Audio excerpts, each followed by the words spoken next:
So you brought this to my attention. I love when I did not know that this was a thing. I did not know it was a thing either. We all know that if you come up with something brilliant, genius, especially in science, mathematics, literature, the arts, there's a very prestigious award called the Nobel Awards. I did not know that if you come up with something that is just upside down, inside out, backwards, nuts, out of its mind, strange, odd, seemingly funny, there's also an award called the Ig Nobel Award. Really? No, really? Really? No, really?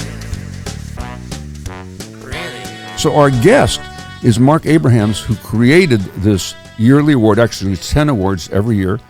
He's also the editor and publisher and does everything for the Annals of Improbable Research, which comes out, is that bi-monthly still, Mark?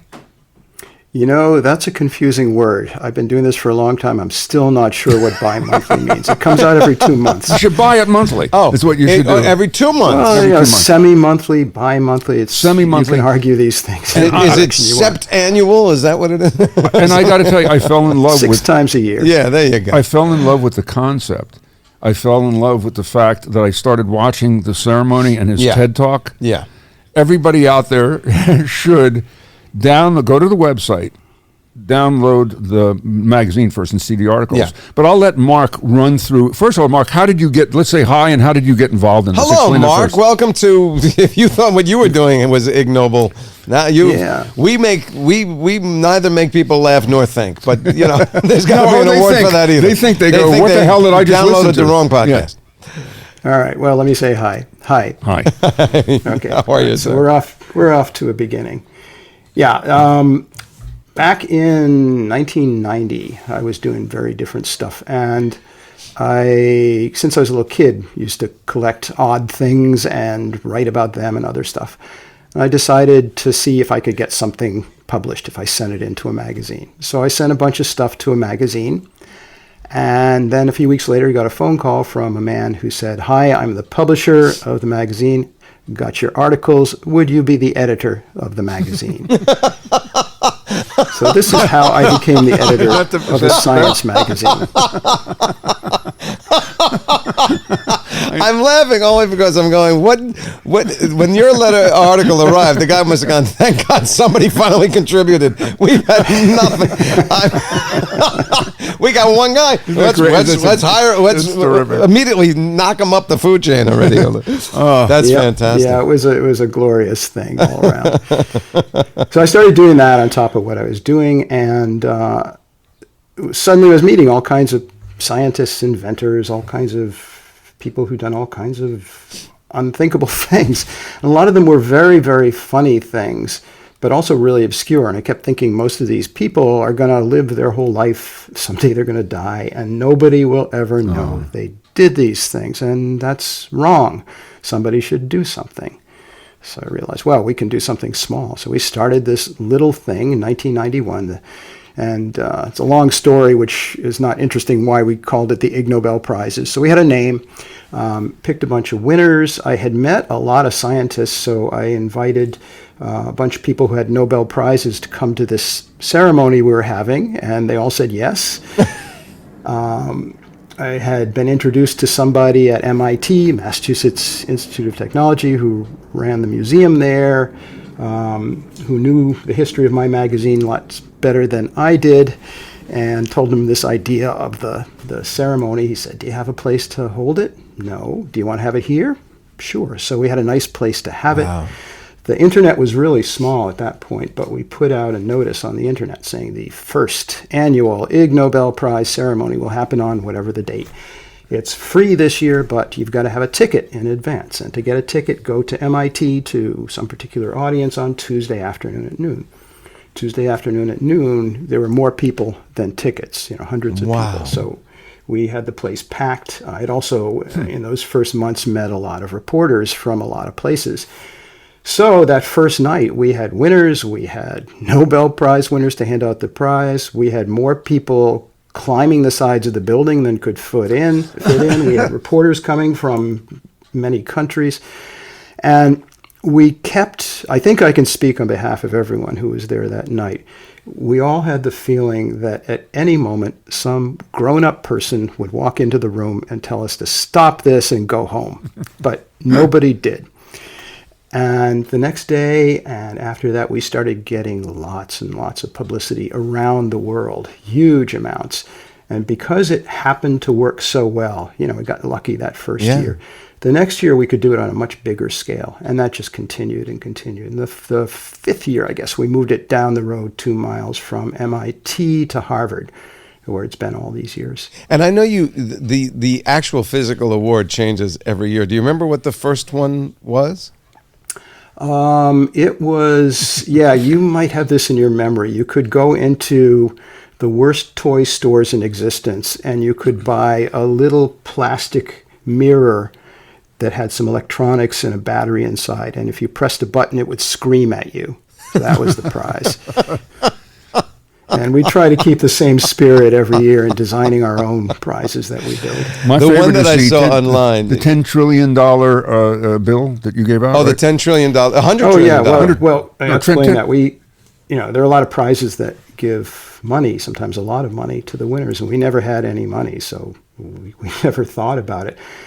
And then one day we realized there's a way for us to give a lot of money to the winners. And now each winner, or if it's a team, the winning team, gets $10 trillion. They get a $10 trillion bill from Zimbabwe, which is worth maybe $4 if you buy it on eBay. Right. And also the person responsible for printing those $10 trillion bills, Dr. Gideon Gano, who is head of the National Bank in the country of Zimbabwe, won an Ig Nobel Prize for doing that in mathematics. Did he come And to all of these things, once you know a little bit, if you look the God. slightest bit in any direction, you see really unexpected stories. Yeah. He wrote a book to explain to his adoring public why he did this. And at the same time, he was printing bills, and actually the largest was, I think, $100 trillion face value on a single bill.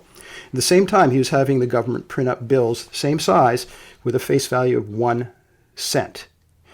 And he explained there was a reason for doing this, these large value and the tiny value at the same time. He said that when you're spending a large amount of money, you still have to make change. What a brilliant So concept. I That's hope you'll agree fantastic. Oh, that my he gosh. deserves some kind Oh, of prize. he does. is right, moving to the head of the line. One of my favorite physical prizes that I saw on the website was, it's simple, but it's kind of brilliant, is a beautifully framed sort of box, glass covered box with a hammer inside and a plaque that says, in case of emergency, break glass, but the hammer's on the inside. It's fantastic. Well, everything about Fantastic. this was enticing and inviting to us. You do 10 of these awards every year. As a matter of fact, this year They give 10 at the one ceremony. at the one ceremony, and this is the Correct, 34th, yes. coming up the third. Congratulations, the 34th award show. Correct. Oh, 34th, first annual, yes. And you are the master of ceremony. So I guess I'm we afraid should so, just yes. jump in. Can I give you my favorite of all that I've read, and then you'll go through some, and Jason's favorite too? Yeah. Sure, I'd My love to hear favorite it. still is, and if I get this wrong, Mark, I apologize, that they were trying to figure out submarine noises to see if submarines were invading. And when they did this particular research, Yeah.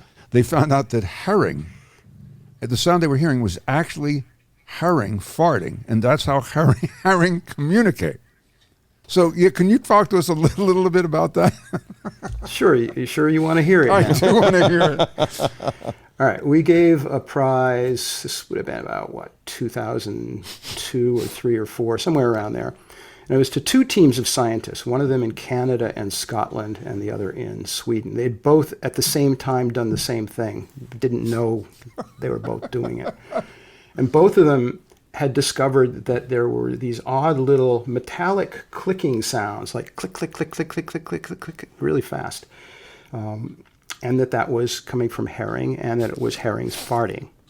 And so they speculate that this might be a way that herrings communicate with each other. That's why we gave them the prize. And they met each other, these two teams, for the first time at the Ig that must Nobel have been ceremony. That must have been a Emotional moment. Batman, Superman. But- Your mother's name is Martha? My mother's name is Martha. Yeah, but the best part of the story, which you mentioned a piece of, we didn't learn until about 15 or so years later. I do a lot of traveling throughout the year and do a lot of public events with people who've won these prizes. We get up in public and they do a little talk and we take questions from the audience, and it's really it's great. And one of the Swedish scientists who had done this told me the other side of the story. He said this was top secret, so we could not talk about this until recently, but it's been enough time that we can talk about it, but the public doesn't know. The other team, they were researching herring. That's why they heard this. We weren't trying to do any research on herring. We didn't do that. We did it because the Swedish government, in fact, the prime minister, asked us to do some research. Because this was about 30 or so years ago. The prime minister of Sweden was very angry because the Soviet Union at that time had sent a submarine that got washed up on the rocks and got stranded. And he was convinced that they kept sending submarines to spy on them. And he kept getting up in public and announcing that there are more submarines and we've got further evidence and they're hidden underwater. But the evidence always dissolved. And he was getting really embarrassed and frustrated. So he directed the Swedish Navy to get a bunch of the best scientists in Sweden to, under top secrecy, do research on all aspects of this. They put microphones underwater in Stockholm Harbor. Stockholm's the capital of the country. And they heard these clicking sounds, these metallic clicking sounds, which the Navy decided, obviously, submarines, we got the proof. They told the prime minister, who said, I'm going to get up and announce it.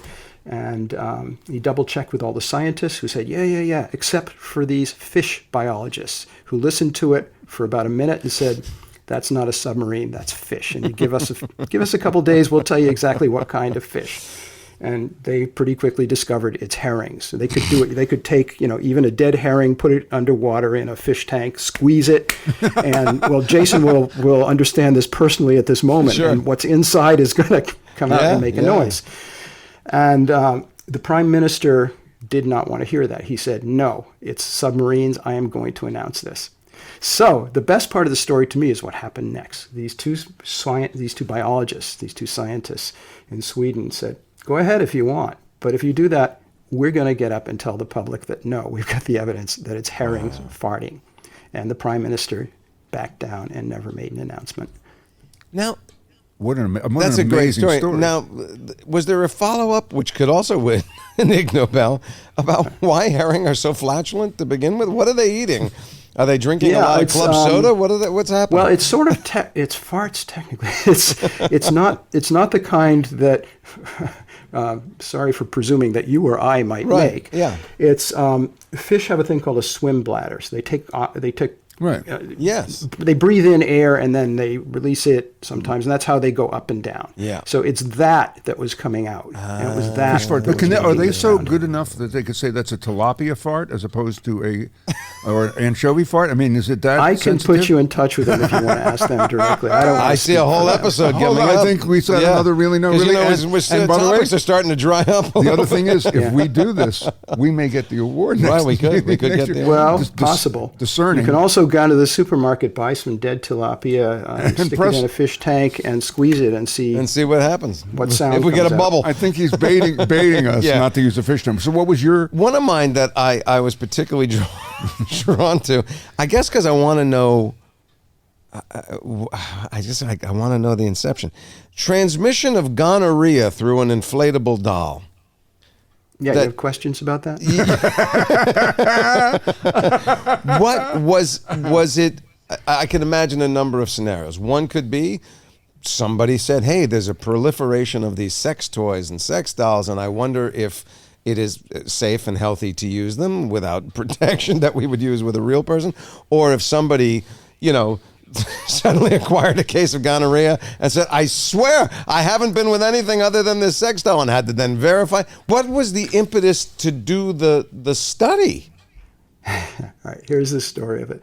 This was a doctor in Norway. It's always who, it's always the Netherlands, isn't it? together with a nurse, had a patient who had a story they had never encountered. And it was such a good story that after they treated the patient successfully, they wrote it up and they sent it to a medical journal. The journal published it. Somebody sent us a copy, which is how we learned about it. And the story is that there was the captain of a ship who came in. He was the patient, and he had a case of gonorrhea. This was the ship had stopped in Greenland. That's where the doctor and the nurse were working at the time. So it's a sort of isolated place. Sure. And I believe that there are laws on the books that said any medical people who treat certain sexual diseases have to try to track down where did this come from so that they can try to keep it from spreading. The patient did not want to talk about it, but they really pressured him, and he told the story.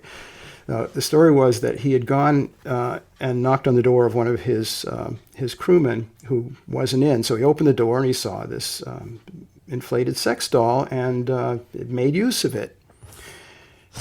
And a few days later, they landed somewhere, and he discovered he now had a disease, and he went to see the doctor. Oh my God. And the doctors treated it because they could treat it with drugs pretty easily. They were kind of amused, and they also did some research to see, is there a history to this? Are there recommendations? And discovered that this is probably the very first time that this had ever happened, transmission of gonorrhea through an inflatable doll. Wow. So that's most of the story. I got a note from somebody after that prize was awarded. I get interesting mail sometimes, especially afterwards, saying, yes, this is a good reminder that when you sleep with an inflatable doll, you're sleeping with everyone who ever slept with that inflatable doll. Your life must be fascinating. One that got me because I thought, again, these Got make you? That Got got me, you? really got me, made me think. Yeah. Colonoscopies. The guy who did the research to try and prevent people from exploding during a colonoscopy. Now, I saw your talk, and you kind of threw away the fact that this had happened, that people had exploded. Is that true? Oh, yeah. Tell us about this. This is fascinating. Well, thank you for the invitation. And we've given 2 prizes about colonoscopies. That was the first. They're very different from each other. Okay. This one was to a couple of doctors in France, in Paris, I think. And they had some unpleasant experiences and had written up a paper in a medical journal for their fellow doctors who perform colonoscopies to try to make it clear to them what they can and should do to prevent patients from exploding. There is a history of this. In probably the 1950s, but I'm a little vague on exactly when. There was a point when colonoscopies started to become almost routine, but before that it was rare that they would be done. And part of the reason it took a while was that it took doctors a while to figure out how to do this safely. Think about what has to happen there. They want to look inside you, deep inside you. Right? So they have to get something inside, and they're going to do it from one end rather than the other because it's a lot easier, the journey from there. Right.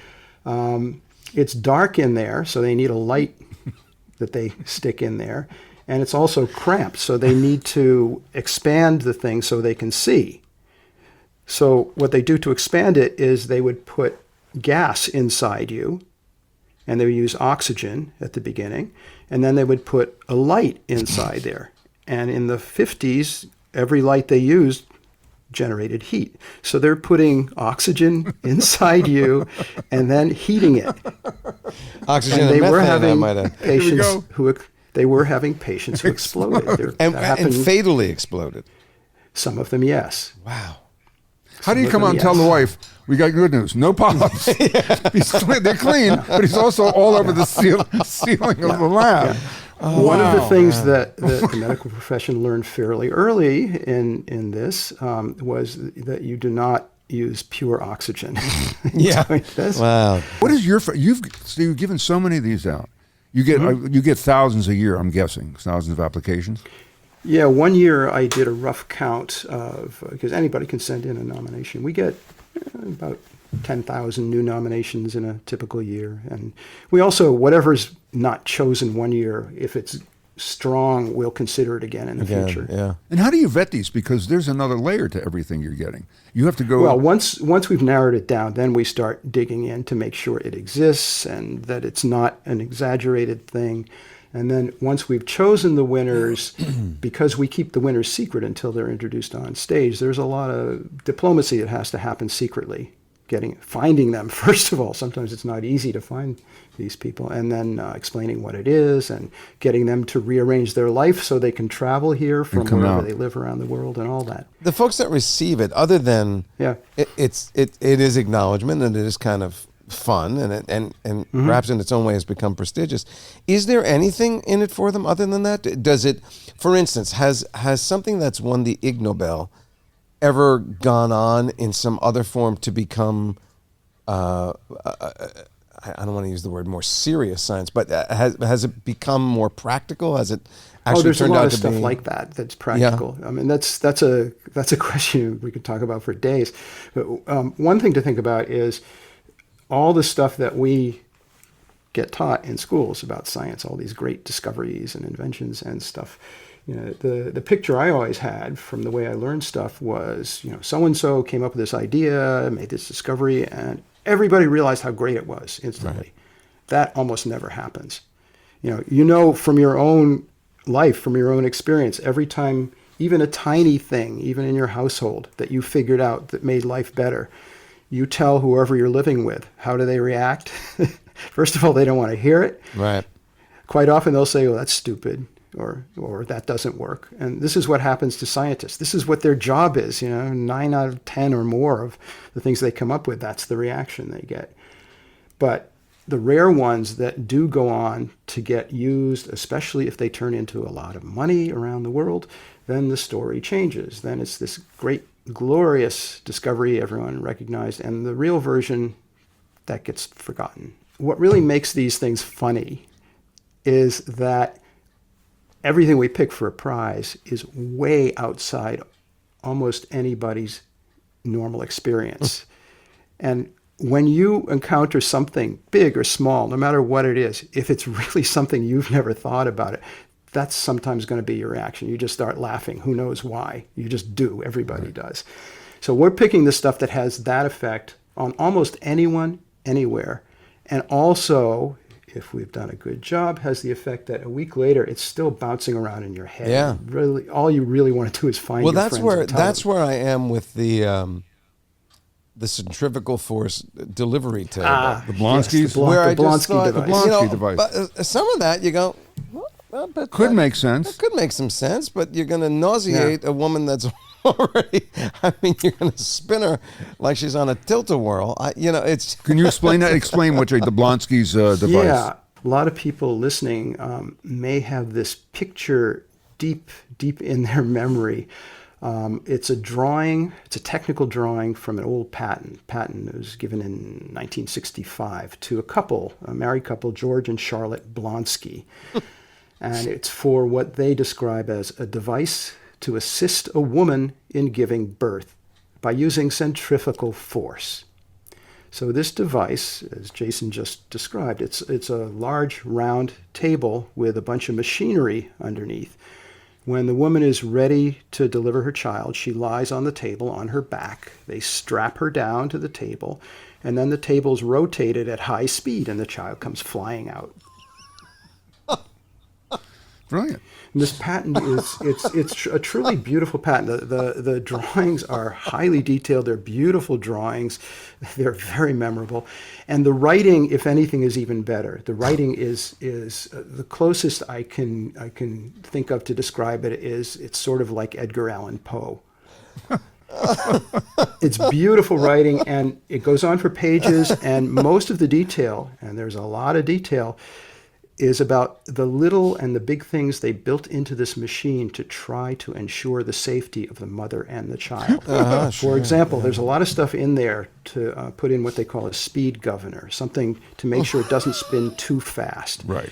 And so they set as a maximum, I think, they say if you build this properly, the mother and the child will not ever, ever, ever encounter more than about 8 G's, 8 times the force of gravity. You know, fighter pilots sometimes pass out at less than that.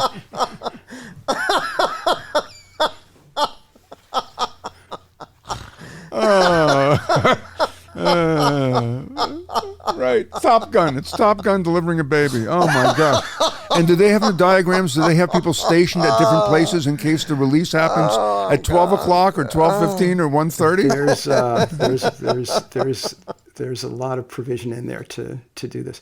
I became really fascinated by this. We tracked them down. They were no longer alive by the time we found them. I was calling Blonsky's and phone books across the country for years. I finally found their niece. And the Blonskys had lived with her when they were elderly, so she knew them well, and she knew the story, which she told me, which itself was completely surprising and really sweet. And we gave the prize posthumously. The niece came out to the ceremony, and then I still couldn't really let go of the idea of this thing. And so a few years later, every year as part of the ceremony, we do other stuff too that we jam in between the announcements, introductions of the 10 winners. So we every year write a little opera, mini opera about something in science, and we get professional opera singers and also write some parts for the Nobel laureates, not singing parts. They're just narrative. And so we wrote. I wrote. Stealing the music from dead composers. I wrote a story and words about the Blonskys, a slightly fictionalized version.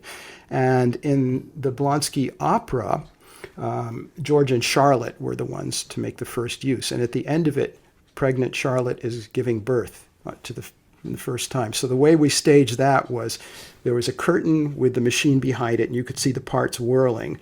So she was escorted, heavily pregnant, behind the curtain. And then we got all the Nobel laureates who were on stage to line up to catch the child who came flying out, which one of them did. Oh my gosh! I'm gone. What a life you lead, my friend. That is fascinating. Mark, if someone wants to nominate someone or apply for this award, what is that procedure? How do they do it? You might want to just go to our website, improbable.com. And what it boils down really is just send me an email. There you go. It's brilliant. And by the way, one of the studies that's interesting that we talked about before you came on was the woodpeckers get headaches, which you go, ha, except the NFL adopted that one as far as some of their research, right? That was why they did this. This was a couple of doctors, one British, one American, many years ago. And they were... they're ophthalmologists, they're eye doctors, and they were getting really concerned about exactly the issue you bring up, people getting whacked in the head, sports or anything else, and then getting brain damage. And they started wondering, why doesn't, at least far as anybody can tell, this doesn't seem to happen to woodpeckers? What's different? So they started looking at how the woodpecker's head is built, and they discovered it's built in a very, very different way. Yeah. It's they describe it as like a very well-packaged FedEx package where the brain is protected if the blow is coming from that direction. And that was their whole purpose, to try to persuade not necessarily the NFL, but anybody to start protecting your head. Well, you know what, you did justice to outside of the box thinking. It is fascinating because you do laugh. This is why I couldn't wait to have you on, because again, you do laugh and then you go, but wait a minute. It also, the earnestness that these people have in pushing through. I'm sure everybody, you go downstairs and say, you're an idiot. This one says, you're nuts. Don't do it. Yet they will go, I don't care.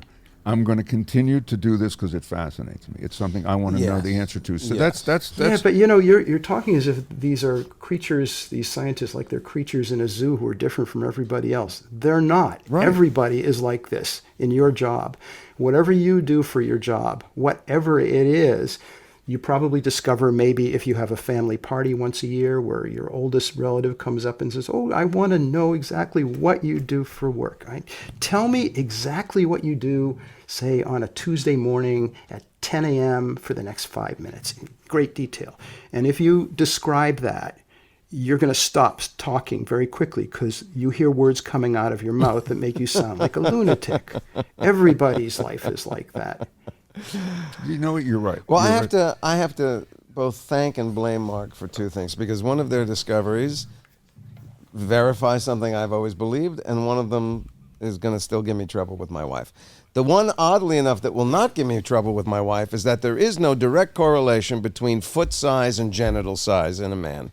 That one I was very happy to see was proven. Good. Thank you for that, and thank you for the wonderful scientists that wrote us that. But the 5-second rule, the dropping They food just on finally the floor. got the answer. Now, I know they got the answer, and the answer would have a say, and I'm capsulizing, but it dropped. No, if it made contact, it's a problem. But I will, like sometimes I'll take I have like one medication and a bunch of vitamins and supplements that I take in the morning, and sometimes a pill will drop on my kitchen floor, and my wife goes, "Throw it away." I go, "Are you out of your mind? It's a dry pill on a dry floor that is regularly cleaned. People walk there, and I go, come on. So I know it was proven when they dropped something that had some viscosity to it onto a floor, it immediately picks up germs or bacteria or whatever. Yeah. But have they ever run it with like a dry pill on a dry floor? This was a high school girl who did these tests. Yeah. Working in a college lab over the summer, I think. And other people, in fact, many scientists since then, professional scientists, have done the same thing. And what they found was just what you described, that if everything's dry and clean, probably no problem. If everything is wet and sticky, well, you probably don't want to eat Game it. over. Yeah. After we gave that prize, after that high school girl got the prize, I got email from a biologist, I forget where, and this biologist sounded sort of mock angry. She said, I had been planning for years to set some time aside and do this and become the scientist who becomes famous for testing this. And now I can't become the first because you gave a prize to her. Oh, that's like a friend of mine pitched an idea, and the guy he pitched it to was also creative, and he went, "You stole my idea.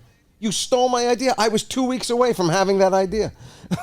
By the way, that's our entire show business out here. Well, let me tell you. That's everybody. Yeah, exactly. I said once, And there too, it's not just showbiz. And not Yeah, just, yeah, of course yeah. not. And here, it relates like almost everything else to an Ig Nobel Prize. Here We you go. gave a prize one year to the man who invented karaoke. He's Sure. Japanese. We gave him the Ig Nobel Peace Prize. The reason we gave him the Peace Prize rather than some other category is that by inventing karaoke, he invented an entirely new way for people to learn to tolerate each other. But the story that connects with what you were just talking about is that after we gave him that prize, we started hearing from lots and lots and lots of people, all of them in Japan, saying, "No, I am the inventor of karaoke." Sure, of course. And I think it's pretty likely that each of them is correct. Yeah, and annoying.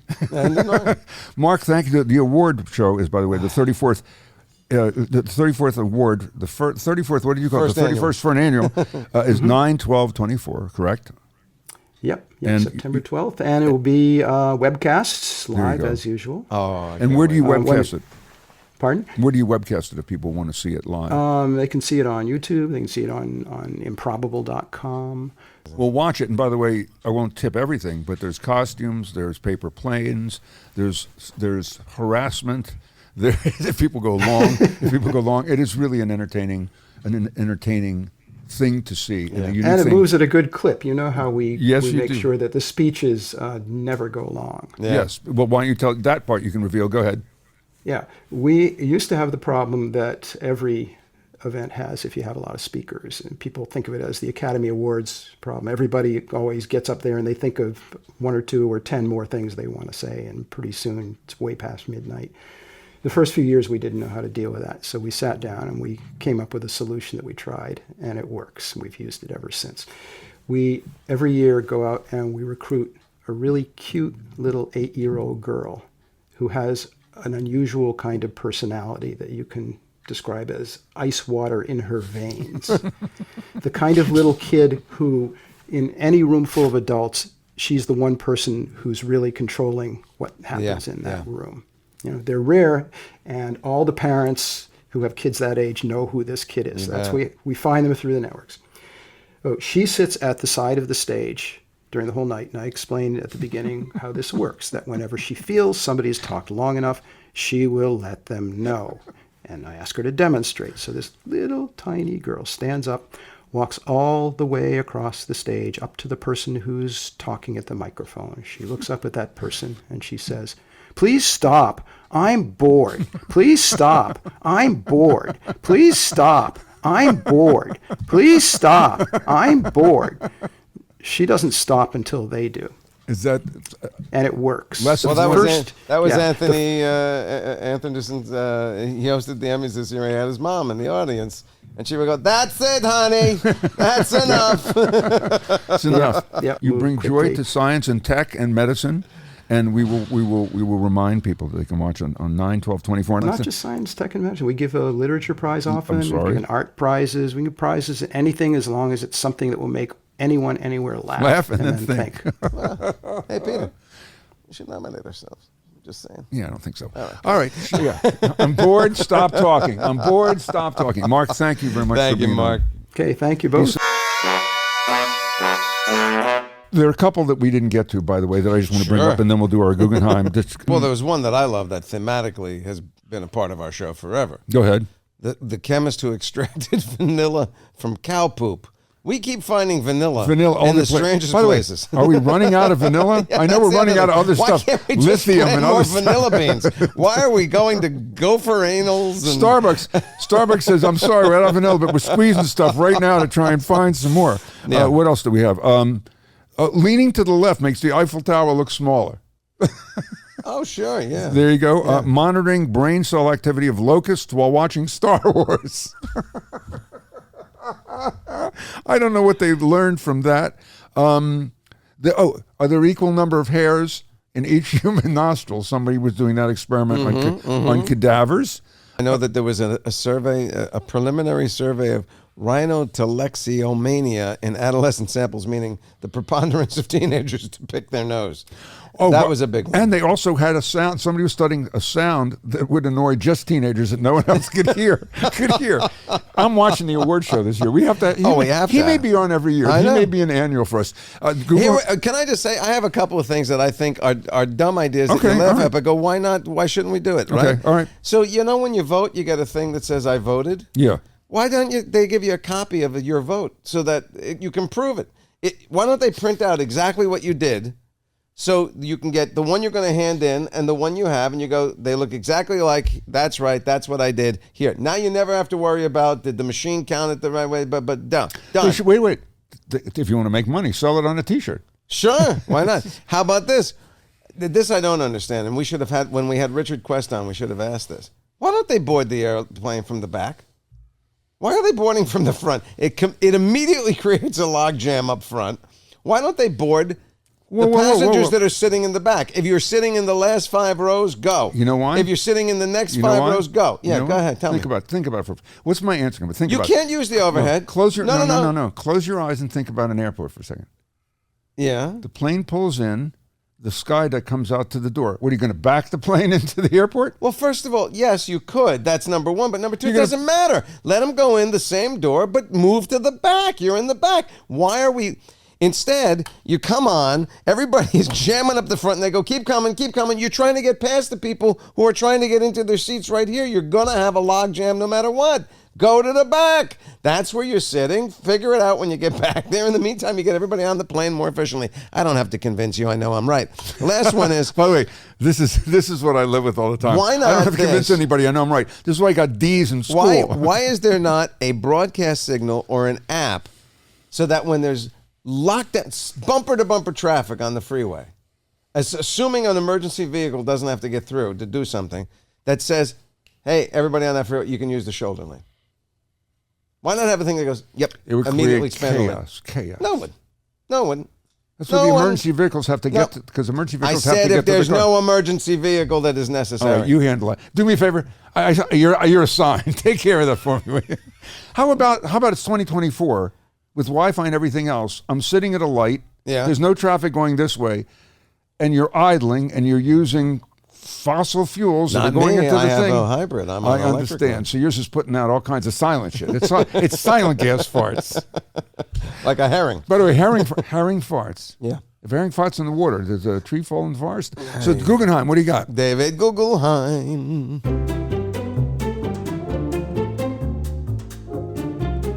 Wow, there was a lot of A lot of science. A lot of science. A lot of science, and you know me, I love science, and so I went the opposite direction.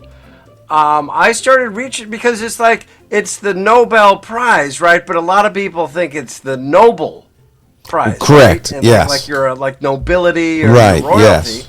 So of course, how many Nobel Prize winners are nobility? Nobility, okay. Good Oh, question. Interesting. You went down a weird rabbit hole too. Okay. Two. We'll play some of this. Lord Two. John William Strutt, the third Baron of Raleigh, won the Nobel Prize in Physics in 1904. It was a multifaceted thing. And then there was this guy, Max von Laue, a German gentleman, who again, in 1913, won the Physics Nobel Prize for his diffraction of X-rays on crystals.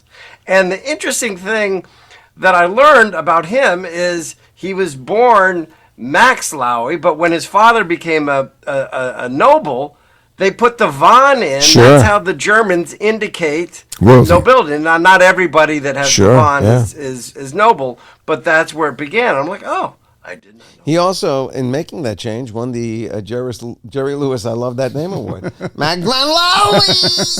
And that's why people don't know. They say, is Jason Alexander your real name? His real name is Jason Max Von, Van Laue. Von Alexander. You know what my son did? My son wandered in while I was doing research for this thing. And he said, I've heard of the Ig Nobel Awards. He said, I watched a documentary on people who were killed by their own inventions. Oh, this is the Darwin Award. It's the greatest. And Yeah, this- the I Darwin forgot. Awards I is the forgot the greatest. Sedgway or Yeah. Sedgway guy, the guy who wrote the Sedgway created it, died on it. Went yeah. off a cliff. My favorite No, Darwin not the Award. inventor. Not the No, it wasn't the inventor.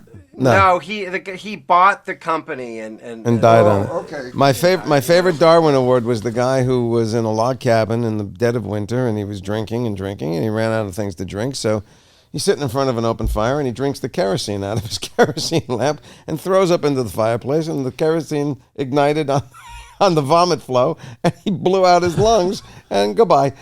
Wow, and you're right Yeah. about the Sedgway, by the way. And William Brodie, I love this one. Deacon Brodie of the 18th century Edinburgh is reputed to have been the first victim of a new type of gallows, of which he was also the designer and the builder. So it's reported. David, thank you. Everybody listening, thank you. And most importantly, thank And you, Marc folks, Abrahams. Wow, Please, wow. Right, Check out right the into award. Marc Abraham, because this show will make you laugh and make you think. And then make you cry. And then give you wouldn't gas. it be great if we won an Ig Nobel? And give you more farts than a Than a herring, a school of Than a herring. herring.